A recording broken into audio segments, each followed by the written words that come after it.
Air dia macam mencurah di atas daun keladi. Okay guys, Assalamualaikum warahmatullahi wabarakatuh. Pernah tak korang mandu masa hujan, penglihatan tak jelas sebab cermin kotor ataupun ada watermark di cermin kenderaan anda? Okay, jadi hari ini aku nak kongsikan macam mana cermin kenderaan kita aku boleh jelas lah bila aku mandu di waktu malam lah. Okey, ini adalah salah satu proses lah macam mana kita nak gunakan produk ni. Mula-mula kita bersihkan dulu cermin hadapan kenderaan ni, okey, dengan air bersih. Okey, kita just jirus dekat depan cermin tu dan kita bersihkan lah. Dan selepas tu kita kena bagi dia kering. Bagi kering, macam aku gunakan tisu je. Okey, aku tak gunakan kain, aku gunakan tisu je untuk keringkan depan cermin tu. Okey, dan kedua-dua belah cermin tu, okey, di sebelah pemandu dengan sebelah penumpang tu aku kena bersihkan macam ni lah, bagi dia betul-betul kering. Okey, lepas tu barulah aku gunakan tisu yang kedua untuk pastikan cermin tu betul-betul kering lah. Ini adalah produk dia, premium nano glass, okey, yang digunakan oleh aku untuk aku bersihkan cermin dan bagi cermin tu lebih tahan, lebih bersih. Untuk sebotol ni boleh tahan sehingga 3 hingga 4 bulan lah.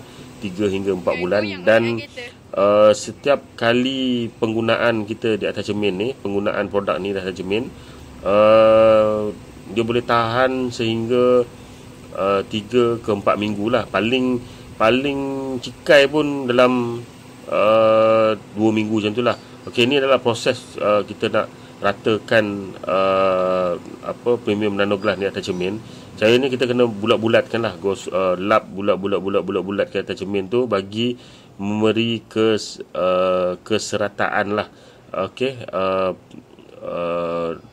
produk ni di atas cermin ialah untuk mengelakkan daripada ada watermark lain lah. Kita kena lap, spraykan produk ni di atas cermin dan kita lap macam ni bagi bersih. Kiri kanan di hujung-hujung cermin tu insya-Allah akan hilang semua watermark dan cermin ni akan lebih bersih lah. Bila dah bersih nanti barulah pemanduan kita tu lebih lancar dan kita pun rasa selamat bawa kereta kan. Jadi ni aku tengah lap bagi dia bersih dan pastikan cecair nano glass ni dapat serata lah. Dan satu lagi, dia datang sekali dengan towel ni, towel microfiber. Okey, ni dah kering dah. Okey, tengok cirus. Wah, air dia macam mencurah di atas daun keladi. Tengok guys, memang tak melekat langsung air dekat atas cermin tu guys. Memang sempoi, memang rasa selamat lah bawa kereta di dalam hujan lebat. Silap tak payah buka wiper pun nanti. Percayalah, tengok nanti, tengok air tu tak melekat langsung atas cermin tu kan. Itu pun dah buktikan bahawa produk ni adalah produk yang bagus dan you all kena cuba.